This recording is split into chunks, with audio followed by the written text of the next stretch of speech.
Hello future IITians and NITians. तो जैसे कि आप सभी लोगों को पता है कि जेई 2025 काफ़ी ज़्यादा करीब आ चुका है। अब अपने पास इतना टाइम है नहीं कि पूरे सिलेबस को अपन यहाँ पे गो थ्रू करें, पूरे सिलेबस को कवर किया जाए।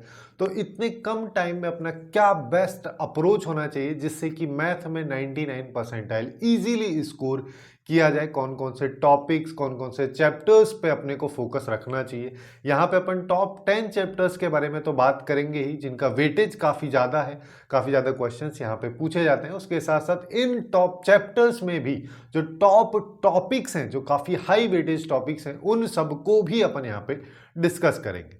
और ये जो डाटा अपन ने प्रिपेयर किया है लास्ट 5 ईयर्स यानी 2019 से 2025 तक जितने भी क्वेश्चंस एनटीए के द्वारा जेईई मेन में पूछे गए, उन सब के बेसिस पे अपन ने इस डाटा को प्रिपेयर किया है। अब यहाँ पे जितने भी चैप्टर्स हैं उनको अपन ने मेनली दो कैटेगरीज में कैटेगराइज किया है, दो लिस्ट अपन ने यहाँ पे बनाई है, जिसमें अपने पास में एक साइड में प्रायोरिटी लिस्ट फर्स्ट है, जहाँ पे अपने पास में टॉप 10 चैप्टर्स हैं। केवल इतना पोर्शन भी अगर आप कर लोगे तो आप काफ़ी अच्छा एक डिसेंट स्कोर जेईई मेंस में कर सकते हैं। जहाँ पे एक साइड में अपने पास में बेसिक कुछ चैप्टर्स हैं और दूसरी साइड में काफ़ी ईजी चैप्टर्स हैं। अब बेसिक चैप्टर्स की मैं सबसे पहले बात अगर कर रहे हैं तो यहाँ पे एक चीज़ बता देता हूँ। बेसिक चैप्टर्स में इन चैप्टर्स को मैं इस वजह से इंक्लूड किया हूँ कि किसी भी चैप्टर के क्वेश्चन में जनरली क्वाड्रेटिक इक्वेशन हो गया, सीक्वेंस सीरीज हो गया, ट्रिग्नोमेट्री हो गया, इस तरीके के कंसेप्ट को घुसा के लास्ट में इस चैप्टर से रिलेटेड उस क्वेश्चन को बना दिया जाता है। जैसे कितना भी कैलकुलस के क्वेश्चन अपन देख लें, उसमें घूम फिर के कहीं ना कहीं ट्रिग्नोमेट्री का यूज हो जाता है। जब तक आपको बेसिक तरीके से ट्रिग्नोमेट्री के फॉर्मूलेज वगैरह अच्छे से याद नहीं होंगे तो वो क्वेश्चन सॉल्व आगे चल के नहीं हो पाएगा।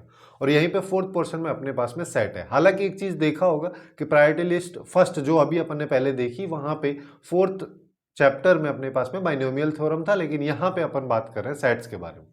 अब ऐसा इसलिए कि सेट एक ऐसा चैप्टर है कि इसमें कुछ चीजें हैं, जैसे कि आजकल रिसेंट 2-3 साल में क्या हो रहा है कि किसी भी क्वेश्चन में घुमा फिरा के बोल देता है कि हमारे पास में एस एक सेट है, उस सेट में थीटा एक्स एक एलिमेंट है और फिर एक इक्वेशन दे देगा। तो जो सेट्स हैं उसके बारे में अगर आपको बेसिक इंफॉर्मेशन भी रहेगी तो काफी अच्छा रहेगा।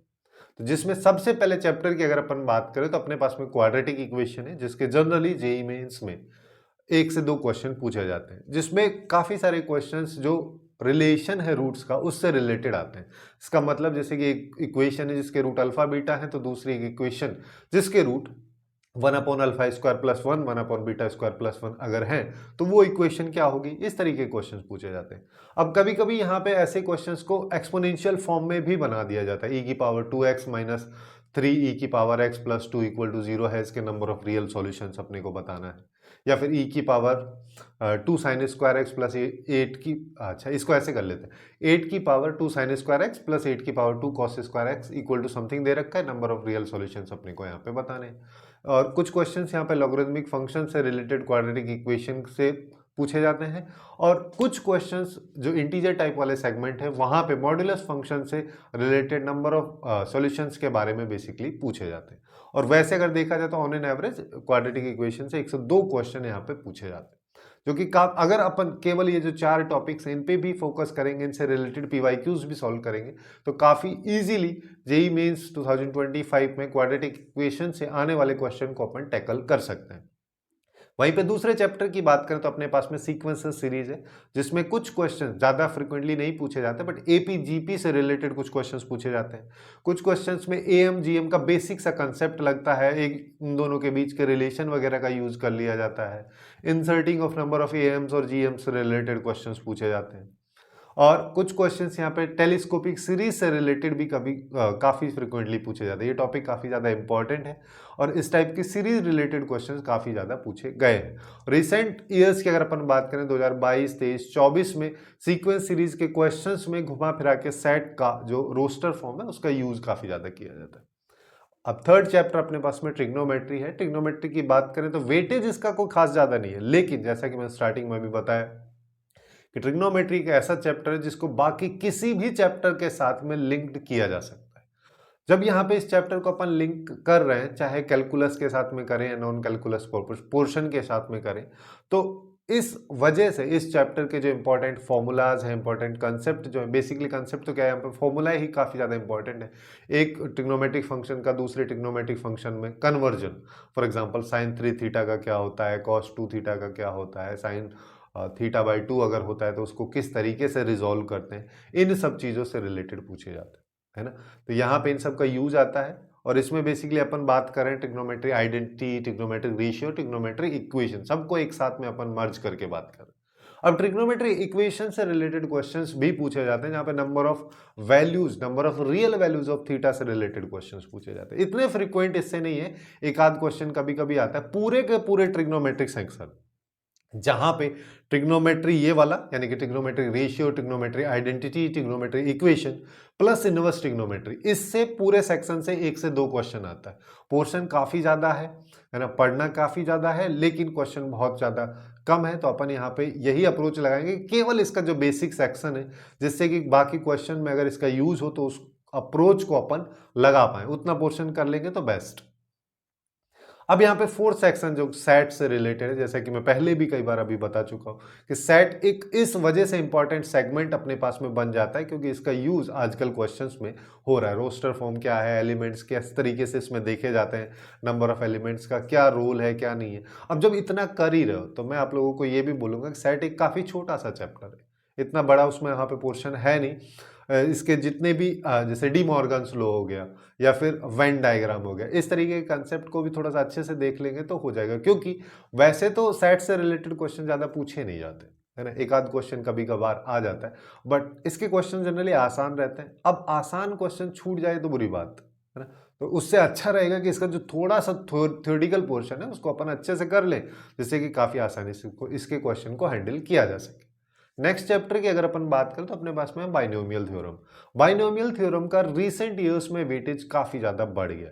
इवन जेईई मेंस 2024 के अप्रैल सेशन की कुछ शिफ्ट में ऐसा भी देखा गया कि किसी किसी शिफ्ट में इस चैप्टर से 3-3 क्वेश्चन तक पूछे गए। 22 में भी, 23 में भी ऐसे पूछे गए थे 2-2 3-3 क्वेश्चन। तो यहाँ पे जनरली जो भी इसके क्वेश्चंस आते हैं, जिसमें पहला सेगमेंट अपने पास में है रिमाइंडर टाइप के क्वेश्चन, रिमाइंडर वैल्यू पूछ लिया जाता है, एक वैल्यू है इतने से डिविजिबल है, रिमाइंडर क्या बच रहा है। दूसरा यहाँ पे nth टर्म दे देगा, टी आर्थ टर्म दे रखी है, टी आर प्लस 1 टर्म दे रखी है, टी आर माइनस 1 टर्म दे रखी है, फिर कुछ ना कुछ रिलेशन पूछ लेगा या बोल देगा 14th 15th 16th टर्म ये है, और अब इसके बेसिस पे कुछ वैल्यूज में मिसिंग है तो उस मिसिंग वैल्यू को फाइंड आउट करो, और यहाँ पे एक्सपेंशन वगैरह का यूज कर लेगा। दूसरा अपने पास में यहाँ पे जो कंसेप्ट है एनसीआर की जो सीरीजेस होती है, NC not plus NC 1 plus NC 2 से एनसीएन तक सबका सम जो होता है, इस तरीके की जितनी भी सीरीज अपन यहाँ पे देखें उनसे रिलेटेड क्वेश्चंस भी पूछे जाते हैं। वैसे जितने फ्रिक्वेंटली नहीं पूछे जाते हैं, बाकी स्टार्टिंग वाले 2 पोर्शन से काफी ज्यादा क्वेश्चंस पूछे जाते हैं, है ना। बट अच्छा, यहाँ पे एक चीज जो है nth टर्म की मैं बात कर रहा हूँ, यहाँ पे किसी भी टर्म के बारे में भी पूछ लेगा, 15th टर्म उसकी क्या होगी, पीछे से 15th टर्म क्या होगी, ये बेसिक। और यहाँ पे ये भी कि कांस्टेंट टर्म का कोफिशिएंट क्या होगा, है ना, यानी कि x की पावर 0 वाला सिचुएशन जो है उसको भी थोड़ा सा देख के रखना। सारी चीजें उसी के अंदर कवर अपन यहाँ पे कर रहे हैं। और यहाँ पे एनसीआर के जो रिलेशंस हैं, एनसीआर प्लस एनसीआर माइनस 1 वगैरह जो है, इस तरीके के रिलेशंस के फॉर्मूलाज जो हैं उन सबको भी अच्छे से देख लेना है, क्योंकि कभी कभी ये कन्वर्जन काफी ज्यादा हेल्पफुल क्वेश्चंस को सॉल्व करने में अपने को हो जाता है। वहीं पे दूसरी साइड अगर अपन बात करें तो अपने पास में टोटल 6 चैप्टर्स हैं जो कि इजी टू डू चैप्टर्स की कैटेगरी में है। मतलब कि ये चैप्टर्स काफी हाई वेटेज वाले चैप्टर्स भी हैं और इतने कॉम्प्लिकेटेड जनरली स्टूडेंट्स को नहीं लगते। यहाँ पे इस टाइप के इन चैप्टर से रिलेटेड जो भी क्वेश्चंस हैं, पीवाईक्यूज, आप काफी इजीली सॉल्व भी कर सकते हैं, और जेईई मेंस में अगर कोई क्वेश्चन आता भी है तो उसको इजीली अप्रोच भी किया जा सकता है। जिसमें सबसे पहला चैप्टर अपने पास में वेक्टर अलजेब्रा है, जिसके 2 से 3 क्वेश्चंस पूछे जाते हैं। जिसमें सबसे पहले सेगमेंट की अगर अपन बात करें तो बेसिक क्वेश्चन डॉट और या क्रॉस प्रोडक्ट से रिलेटेड पूछ लिए जाते हैं। कभी कभी ऐसा होता है कि डॉट प्रोडक्ट और क्रॉस प्रोडक्ट से रिलेटेड कोई ना कोई इक्वेशन दे देगा, वहां पे कोई भी एक अननोन वेक्टर रहेगा, जिसका मतलब मैं ये बोलना चाह रहा हूँ कि हमारे पास में ए वेक्टर ये है, बी वेक्टर ये है, सी वेक्टर जो है एक्चुअली में ए क्रॉस बी के मैग्नीट्यूड के बराबर है सी वेक्टर का मॉड, तो सी वेक्टर एक्चुअली में क्या हो रहा होगा, कुछ इस तरीके के बेसिक इक्वेशंस जो होती हैं उन सब से रिलेटेड क्वेश्चंस यहाँ पे पूछे जाते हैं। कुछ क्वेश्चंस बॉक्स प्रोडक्ट से रिलेटेड होते हैं, स्केलर डॉट प्रोडक्ट जिसको भी अपन बोलते, ट्रिपल वेक्टर्स का यहाँ पे यूज होता है, ए डॉट बी क्रॉस सी। अब यहाँ पे किस तरीके से ये बिहेव करता है, जैसे ए बी सी का बॉक्स प्रोडक्ट बी सी ए के बराबर होता है और ये दोनों सी ए बी के बराबर, साइक्लिक ऑर्डर में रोटेट करें तो कोई फर्क नहीं पड़ता है। इसकी कुछ प्रॉपर्टीज जैसे कि अगर मान लो बीच में कोई दो वेक्टर्स प्लस में लिखे, ए वेक्टर और B vector plus C vector D vector, इस पर बॉक्स लगाए तो इसको किस तरीके से खोलते हैं। यहीं पे फिर घूम फिर के वो कोप्लेनरिटी और कोलिनियरिटी का कंसेप्ट भी आ जाता है। कोई तीन वेक्टर्स अगर नॉन कोप्लेनर है तो उस सिचुएशन में बॉक्स प्रोडक्ट वगैरह का यूज कर लिया जाता है। कोप्लेनरिटी के बेसिस पे भी चीजें यहाँ पे देखी जाती है। अब नेक्स्ट चैप्टर की अगर अपन बात करें तो अपने पास में 3D ज्योमेट्री है, इसका भी काफी अच्छा वेटेज है। यहाँ पे भी 2 से 3 क्वेश्चंस आते हैं। पहले 3 क्वेश्चन जनरली इसके देखे ही जाते थे जब जेईई मेंस 2024 से पहले की बात मैं कर रहा हूँ, क्योंकि उस टाइम पे क्या हुआ कि जेईई मेंस 2024 में एक्चुअली में 3D ज्योमेट्री का एक सेगमेंट, प्लेन वाला जो थ्योरेटिकल पोर्शन था उसको हटा दिया गया था सिलेबस से, यानी कि उसके क्वेश्चन अब नहीं पूछे जाते। इस वजह से ऑन एन एवरेज एक क्वेश्चन हर शिफ्ट से कम हो गया। अब यहाँ पे अगर इसके इंपॉर्टेंट टॉपिक्स के बारे में अपन बात करें तो सबसे पहला पोर्शन डीसीज यानी कि डायरेक्शन रेशियो से और डायरेक्शन कोसाइन से रिलेटेड क्वेश्चन, बेसिक क्वेश्चंस पूछे जाते हैं, है ना। और इसका और यहाँ पे इतने frequently direction cosine direction ratio से रिलेटेड क्वेश्चन नहीं आते, बट उससे ज़्यादा फ्रिक्वेंटली क्वेश्चन लाइन से रिलेटेड पूछे जाते हैं, जिसमें या तो देखो बोल देगा 2 लाइन दे रखे हैं, दोनों लाइंस के बीच का एंगल बताइए, 2 लाइंस के बीच का शॉर्टेज डिस्टेंस बताइए। अब फिर उन 2 लाइंस को घुमा भी देता है, एक बार बोलेगा एक लाइन जो है वो वेक्टर फॉर्म में लिख देगा, दूसरी लाइन को कार्टेशियन फॉर्म में लिख देगा, फिर पूछ लेगा शॉर्टेज डिस्टेंस पूछ लेगा, एंगल पूछ लेगा। या फिर कभी कभी ऐसा हो जाएगा 2 लाइन है, इन दोनों के बीच की शॉर्टेज डिस्टेंस ये है, उसमें कोई ना कोई वैल्यू मिसिंग रहेगी, उस वैल्यू को पूछ लेगा। और कुछ क्वेश्चन 2022 के बाद से देखे गए कि यहाँ पे क्या होता है, 3 लाइन देता है। 3 लाइन में क्या बोलेगा कि अपने पास में 2 लाइन है और ये दोनों लाइंस के साथ में एक तीसरी लाइन और है, या तो फिर ऐसा बोल देगा ये तीसरी लाइन दोनों को इंटरसेक्ट कर रही है 2 अलग अलग पॉइंट पे, फिर कुछ कंडीशन देके कुछ वैल्यू पूछ लेगा। या फिर बोलेगा कि तीसरी लाइन जो कि इस तरीके से इंटरसेक्ट करती है तो उस पूरे की इक्वेशन ही हमको बताओ। इस तरीके के बेसिक से क्वेश्चंस यहाँ पे बनते हैं। थोड़े से लेंदी होते हैं 3D ज्योमेट्री के क्वेश्चंस, बट काफ़ी इजीली अप्रोचेबल होते हैं। काफ़ी आसानी से आप यहाँ पे इन दोनों चैप्टर्स के क्वेश्चंस को सॉल्व करके इजीली स्कोर भी अच्छा कर सकते हैं। नेक्स्ट चैप्टर की बात करें तो अपने पास में मैट्रिसेस एंड डिटर्मिनेंट है, जिसमें दोनों पोर्शन को अपन अलग अलग बात करेंगे। जैसे सबसे पहले मैट्रिसेस की अगर अपन बात करें तो मैट्रिसेस में जैसे बेसिक मल्टीप्लिकेशन से रिलेटेड क्वेश्चंस पूछे जाते हैं, कभी कभी एडजेंट की प्रॉपर्टीज जो होती है उन सबसे रिलेटेड भी क्वेश्चन पूछे जाते हैं। एडजॉइंट की प्रॉपर्टीज से रिलेटेड क्वेश्चन पिछले 2 साल में काफी ज्यादा फ्रिक्वेंट हो गए, है ना। एडजॉइंट हो गया, ट्रांसपोज हो गया, इन दोनों की प्रॉपर्टीज को मिक्स करके क्वेश्चंस जनरली बनते हैं। अगर आप 2-3 साल के पीवाईक्यूज भी देखोगे तो काफी फ्रिक्वेंटली इस तरीके के क्वेश्चंस यहाँ पे पूछे जाते हैं। तो मैं आप लोगों को यहाँ पे यही सजेस्ट करूंगा कि मैट्रिसेस की जितनी भी प्रॉपर्टीज हैं उन सबको एक अच्छे से पेपर पे लिख लो और जो आपका स्टडी टेबल है उसके सामने उसको चिपका लो, क्योंकि वो प्रॉपर्टीज जो है वो आपको अच्छे से रटनी, क्योंकि बिना प्रॉपर्टीज के मैट्रिसेस के क्वेश्चन को सॉल्व करने में बहुत ज्यादा टाइम लगेगा, वो टाइम एकदम से पूरा वेस्ट ही हो रहा होगा। वहीं पे अगर अपन डिटर्मिनेंट की बात करें तो डिटर्मिनेंट में कुछ क्वेश्चन बेसिक डिटर्मिनेंट से रिलेटेड आते हैं। कोई डिटर्मिनेंट दे रखा होगा उसको अपन एलिमेंट्री प्रोसेस की हेल्प से सॉल्व कर सकते हैं, उस तरीके के क्वेश्चन भी पूछे जाते हैं। बट इन सबसे ज्यादा फ्रिक्वेंटली क्वेश्चंस जो है सिस्टम ऑफ लीनियर इक्वेशन से पूछे जाते हैं, जहाँ पे बोल देगा 3 इक्वेशंस हैं उसमें कुछ वैल्यू मिसिंग कर देगा, बोलेगा इन सब के नो सॉल्यूशन अगर है, या फिर यूनिक सॉल्यूशन है, इनफाइनाइटली मैनी सॉल्यूशन है तो इन वैल्यूज को बताइए, या फिर इन इक्वेशंस के किस टाइप के सॉल्यूशन होंगे। इस तरीके के जनरली मैट्रिसेस एंड डिटर्मिनेंट से रिलेटेड क्वेश्चन पूछे जाते हैं। और यहाँ पे भी 1 से 2 क्वेश्चन इन दोनों चैप्टर से आते हैं। अगर सेपरेटली देखा जाए तो हो सकता है कभी कभी 2 क्वेश्चन एक मैट्रिसेस का सेपरेटली पूछ ले, एक डिटर्मिनेंट का सेपरेटली पूछ ले, या फिर ज्यादातर तो क्या होता है मैट्रिसेस डिटर्मिनेंट के क्वेश्चन को कंबाइन करके ही वो पूछता है। यहाँ पे कुछ कभी कभी क्वेश्चंस कैरेक्टरिस्टिक इक्वेशन से रिलेटेड भी देखे गए, जिसमें ऑब्वियसली मैट्रिसेस और डिटर्मिनेंट दोनों के कंसेप्ट को यहाँ पे कवर किया जाता है। अब नेक्स्ट चैप्टर की अगर अपन बात करें तो अपने पास में स्टैटिस्टिक्स। स्टैटिस्टिक्स एक ऐसा चैप्टर है जिसका हर शिफ्ट में एक क्वेश्चन आता है, ये फिक्स है ना। इसमें जैसे कई सारे टाइप के क्वेश्चंस की अगर अपन बात करें तो कुछ बेसिक क्वेश्चंस आते हैं, मीन, मॉड, मीडियन से रिलेटेड आ जाएगा, स्टैंडर्ड डेविएशन, वेरिएंस से रिलेटेड आ जाएगा। उसमें बोल देगा कि ये अपने पास में ऑब्जर्वेशन है, इसका स्टैंडर्ड डेविएशन अब इतना है, इसमें से एक वैल्यू बढ़ा के इतनी कर दी जाए तो स्टैंडर्ड डेविएशन क्या होगा, वेरिएंस पे क्या फर्क पड़ेगा, मीन, मॉड, मीडियन पे क्या फर्क पड़ेगा। इस तरह ये तो एक बेसिक कैटेगरी हो गया है ना। इस तरीके के क्वेश्चन काफी फ्रिक्वेंटली यही पूछे जाते हैं, बट कुछ रियरली डिस्ट्रीब्यूशन टाइप के क्वेश्चंस भी पूछे जाते हैं, है ना। वैसे अगर देखा जाए तो स्टैटिस्टिक्स एक काफी छोटा सा चैप्टर है, एक दिन में आपको थियोरेटिकल पोर्शन प्लस पीवाईक्यूज दोनों निपटा सकते हैं।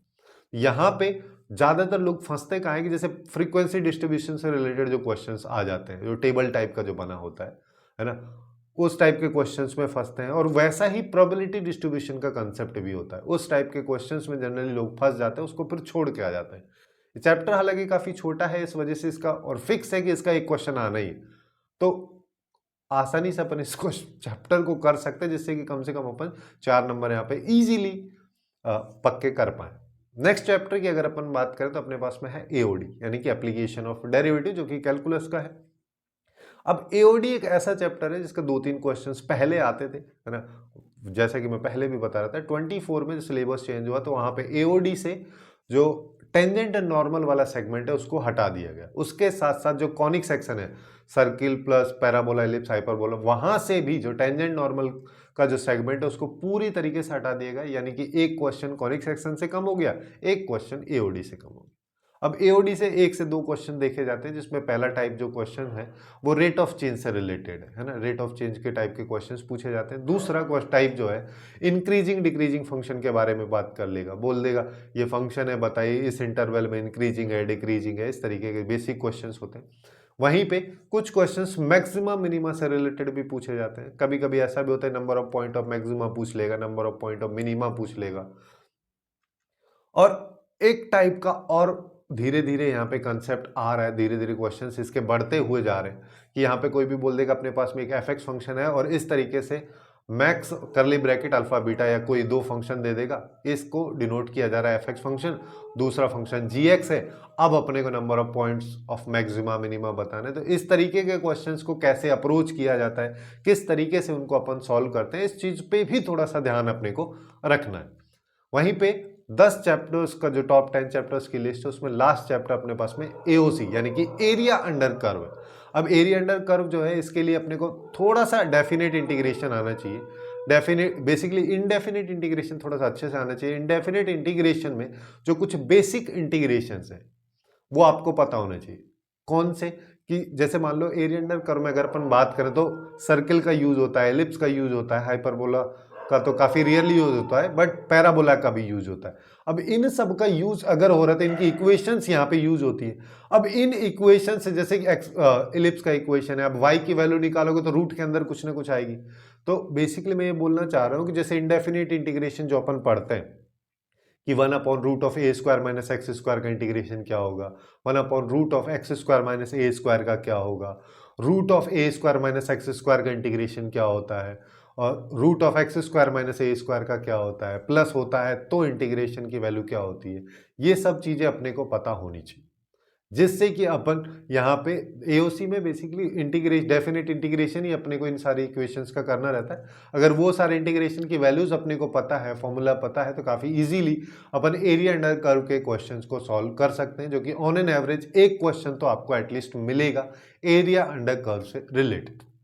तो ये जो 10 चैप्टर अभी तक अपन ने देखे हैं, इन सब के सारे क्वेश्चंस अगर अपन मिलाएं तो ऑन एन एवरेज 12 से 15 के आसपास में क्वेश्चंस इन सारे के सारे 10 चैप्टर या 35 के आसपास में रफली टॉपिक्स हैं, इन सब से ही पूछे जाते हैं। ऑन एन एवरेज यही सीन चलता आ रहा है ना। अगर आप इतना ही पोर्शन कर लेंगे तो एक काफी अच्छा स्कोर आपके द्वारा जेईई मेंस में अचीव किया जा सकता है, डिसेंट परसेंटाइल। देखो यहाँ पे अगर अपन 2 साल की बात करें, पिछले 2 साल में 52-55 के आसपास में 99 परसेंटाइल आ जाता है, जिसका मतलब 13-14 के आसपास में क्वेश्चन, 13 के रफली आप 14 कर लो, है ना। 14 क्वेश्चन अगर आप सही कर ले रहे हैं मैथ में तो 99 परसेंटाइल काफी इजीली आप स्कोर कर सकते हैं। और 10 इन चैप्टर्स के या फिर 35 टॉपिक्स से अपने पास में 13 से 15 के आसपास में क्वेश्चंस कवर हो रहे हैं। तो अगर आप इतना ही पोर्शन कर लेंगे तो भी काफी अच्छा आपके लिए होगा।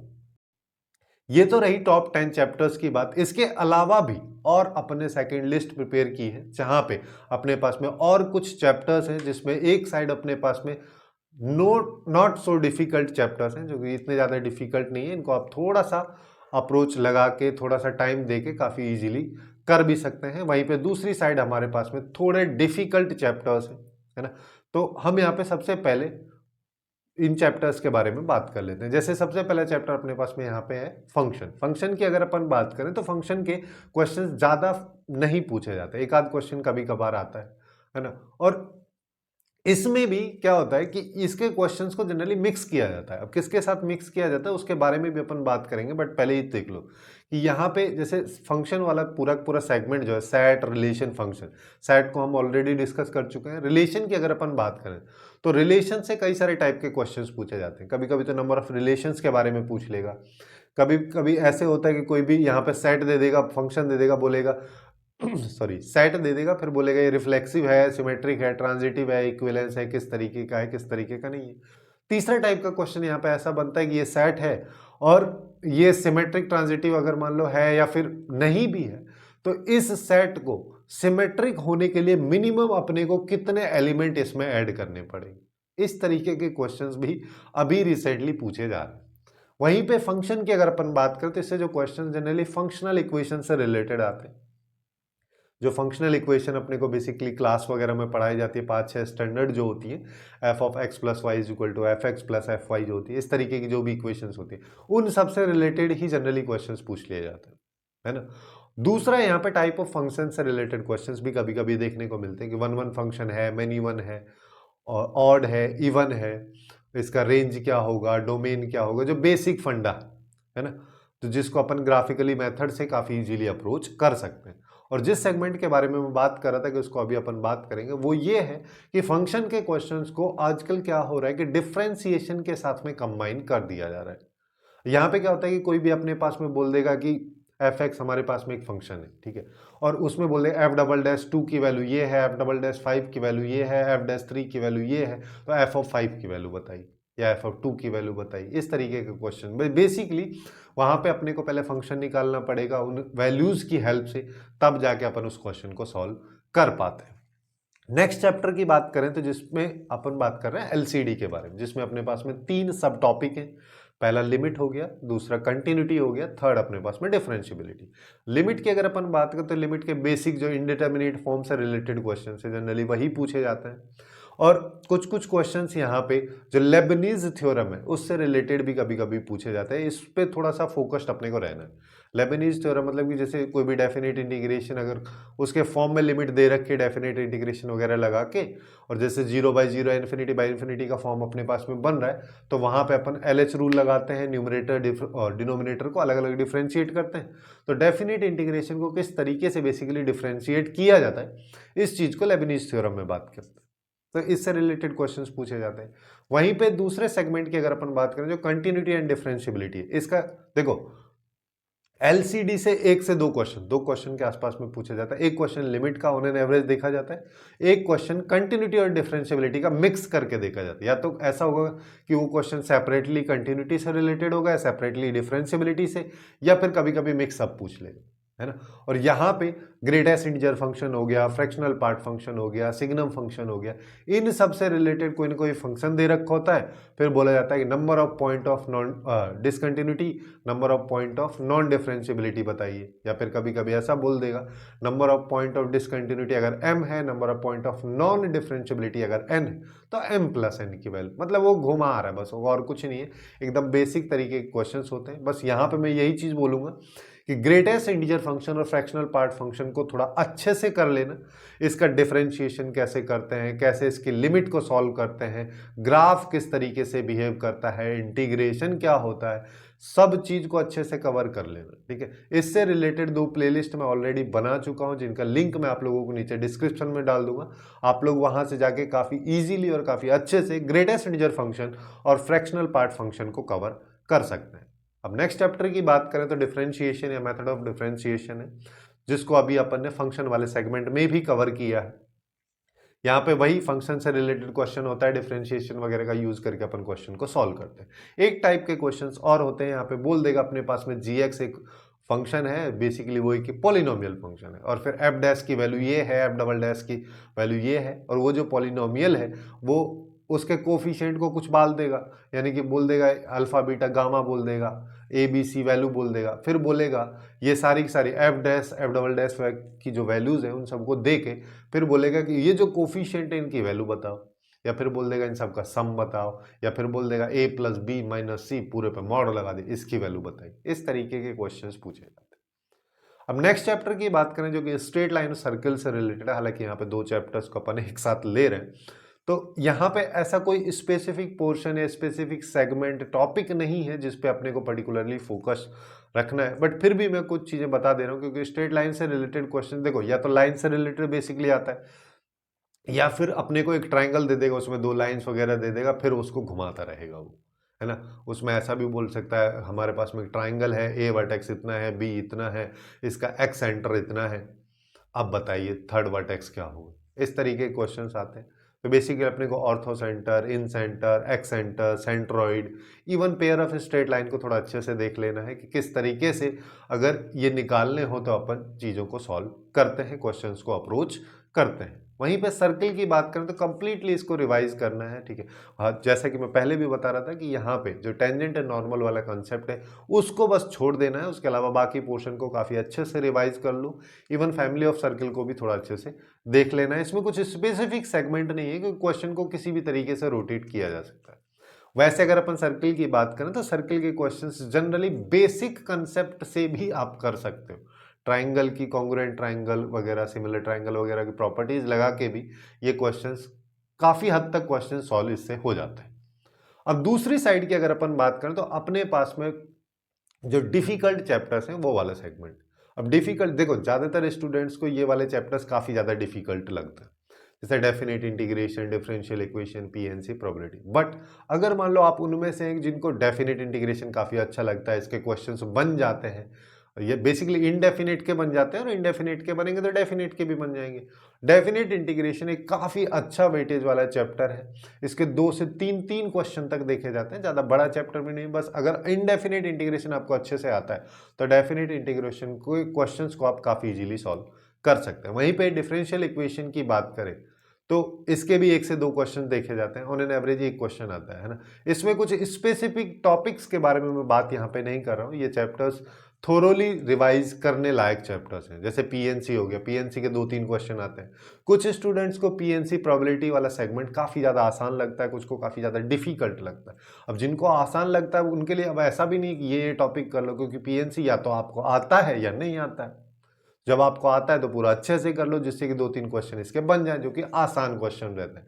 वही सेम फंडा प्रोबेबिलिटी के साथ में भी है।